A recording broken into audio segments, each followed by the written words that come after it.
الرجیم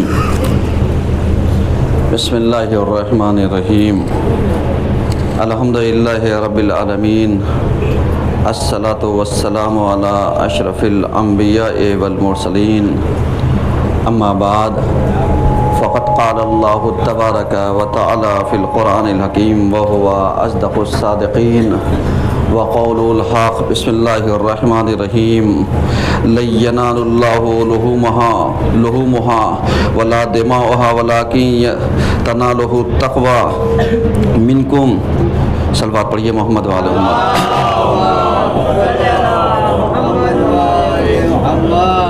عزیزان گرامی، سب سے پہلے میں آپ حضرات کی خدمت میں روز عید قربان کی مبارکباد پیش کرتا ہوں، اور چند پیغامات ہیں، چند چیزیں ہیں اور چند وضاحتیں ہیں۔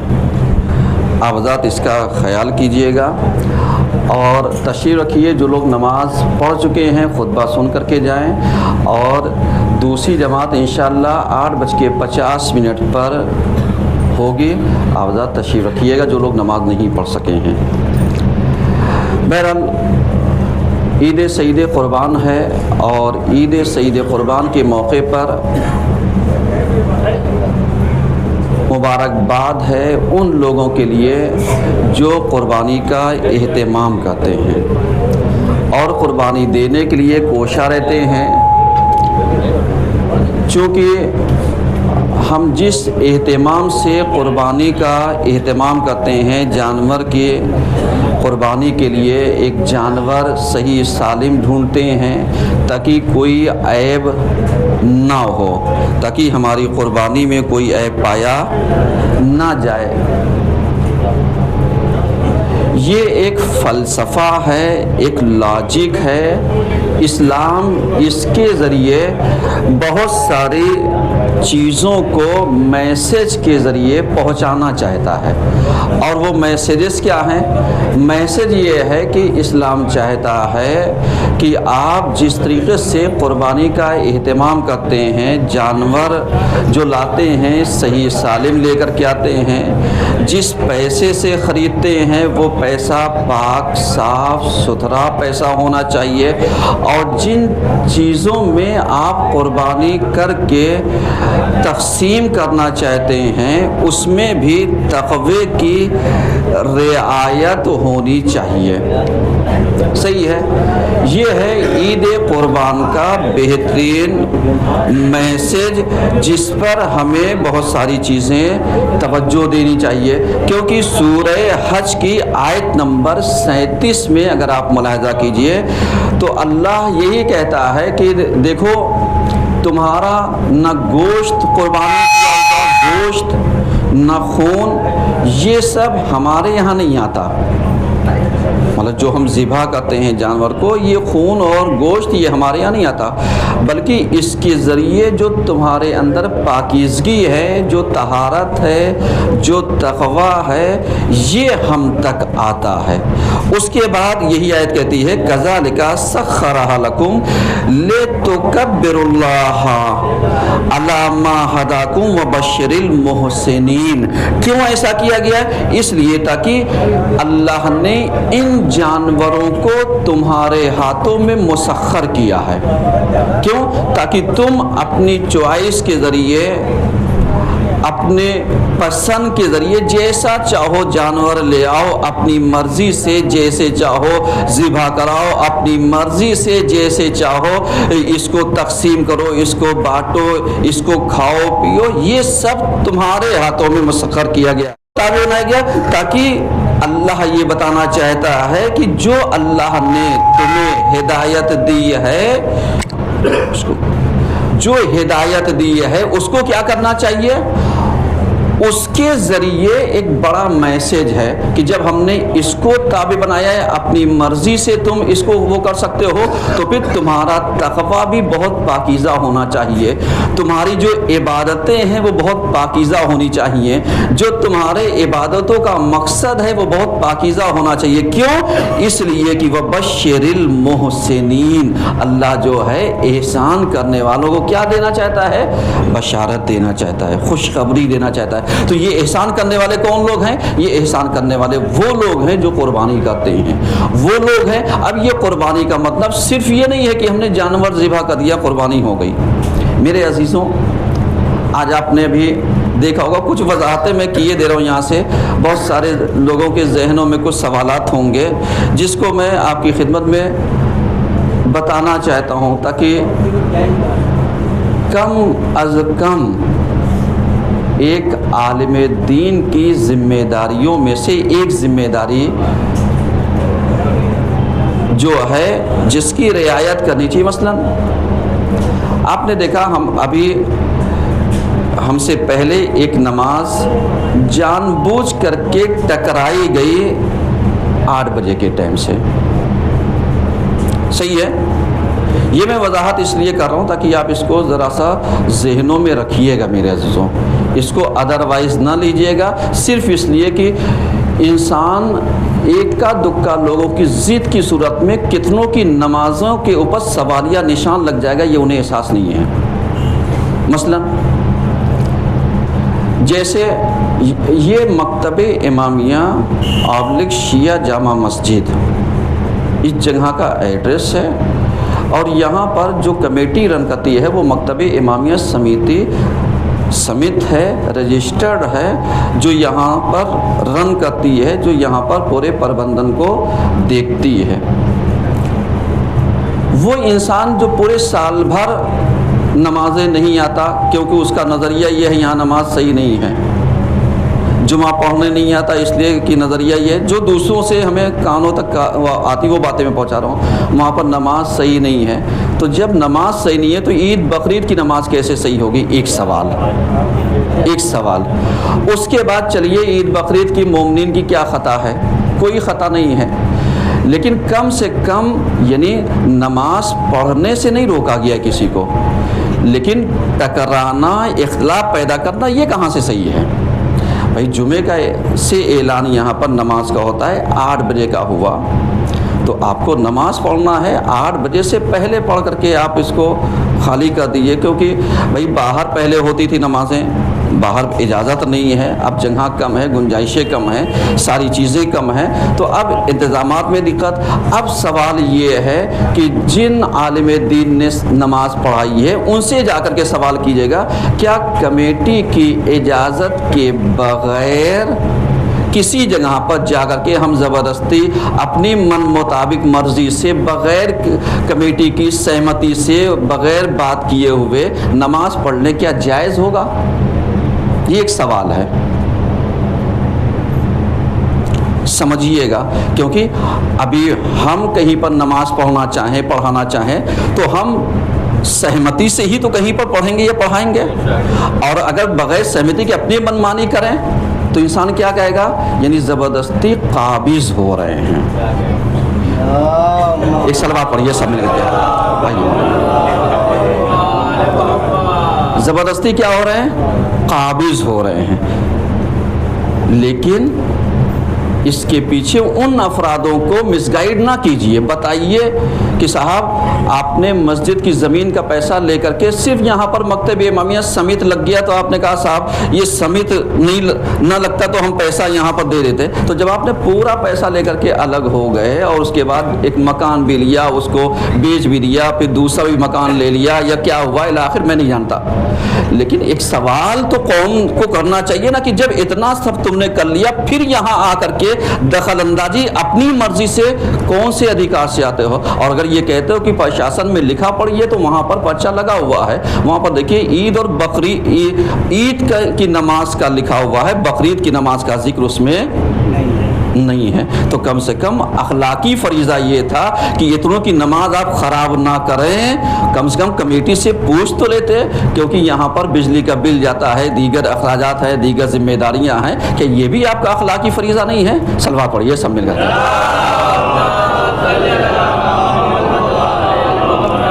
بہرحال یہ ایک وضاحت تھی تاکہ جن لوگوں کی نمازوں کے سوالیہ نشان ہے، کم سے کم آئندہ سال یہ سوالیہ نشان کیا ہو جانا چاہیے؟ مٹ جانا چاہیے، تاکہ لوگ کم سے کم جو عید بقرعید آ کر کے کبھی کبھی نماز پڑھ لیتے ہیں، ان کی نماز تو صحیح ہو جانے دیجیے۔ ایک صلوات اور پڑھیے۔ بہرحال جو عید الاضحیٰ کے موقع پر جو پیغامات ہے یہ ہے کہ یہ عید الاضحیٰ مساوات سکھاتی ہے، غریبوں کا خیال رکھنا سکھاتی ہے، اخوت اور بھائی چارگی سکھاتی ہے، تقسیم نعمت کا درس دیتی ہے، اور جناب اسماعیل کی قربانی سے جو چیزیں ہمیں ملتی ہے وہ ہے تسلیم و رضا، یہ چیزیں ملتی ہیں۔ اب جوانوں کے لیے پیغامات کیا ہیں کہ دیکھیں، جب ہمیں تسلیم و رضا اس عید الاضحیٰ کے موقع پر یہ میسج ملتے ہیں تو ہمیں کیا کرنا چاہیے؟ موبائل کے غلام نہ بنے، فیشن کے غلام نہ بنے، نفس کے غلام نہ بنے، خدا اور اہل بیت کی وفادار بنے، تاکہ ہماری عید رہ جائے۔ اعوذ باللہ من الشیطان الرجیم، بسم اللہ الرحمن الرحیم۔ قل هو اللہ احد اللہ الصمد لم یلد ولم یولد ولم یکن لہ کفوا احد۔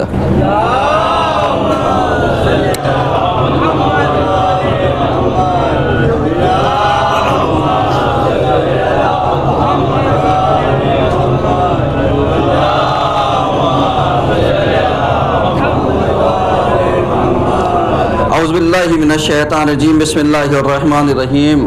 الحمدللہ رب العالمین، الصلاۃ والسلام علی اشرف الانبیاء والمرسلین، اما بعد فقد قال اللہ تبارک و تعالی فی القرآن الحکیم وہو اصدق الصادقین وقول الحق۔ بسم اللہ الرحمن الرحیم۔ وَإِذِ ابْتَلَىٰ إِبْرَاهِيمَ رَبُّهُ بِكَلِمَاتٍ فَأَتَمَّهُنَّ قَالَ إِنِّي جَاعِلُكَ لِلنَّاسِ إِمَامًا۔ صلوات پڑھیے محمد وعلیہ۔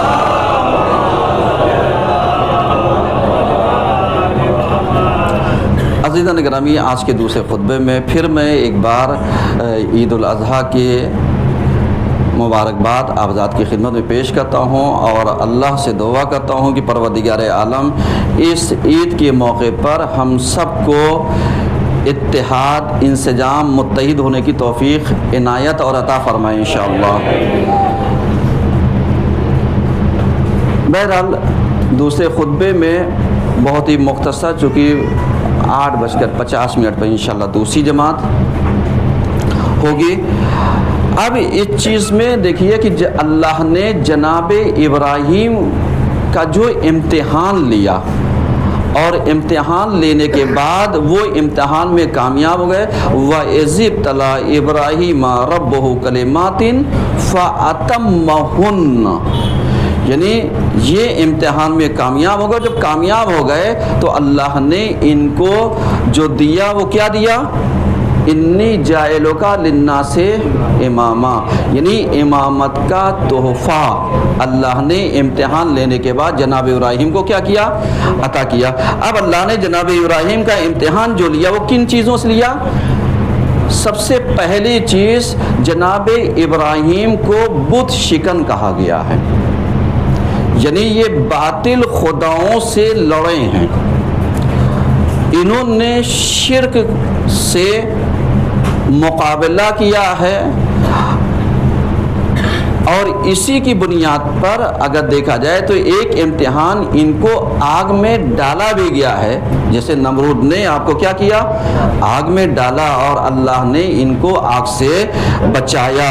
اس کے علاوہ انہوں نے وطن چھوڑا، یہ بھی ایک امتحان تھا، بیوی بچوں کو چھوڑا، یہ بھی ایک امتحان تھا، اس کے بعد بیٹے کی قربانی دی، یہ بھی ایک امتحان تھا۔ یہ میں نے اس لیے عرض کیا تاکہ ذہنوں میں رہے کہ اللہ نے جناب ابراہیم کا امتحان جو لیا وہ کتنی صورتوں میں لیا، کتنی چیزوں سے لیا، یہ ساری چیزیں۔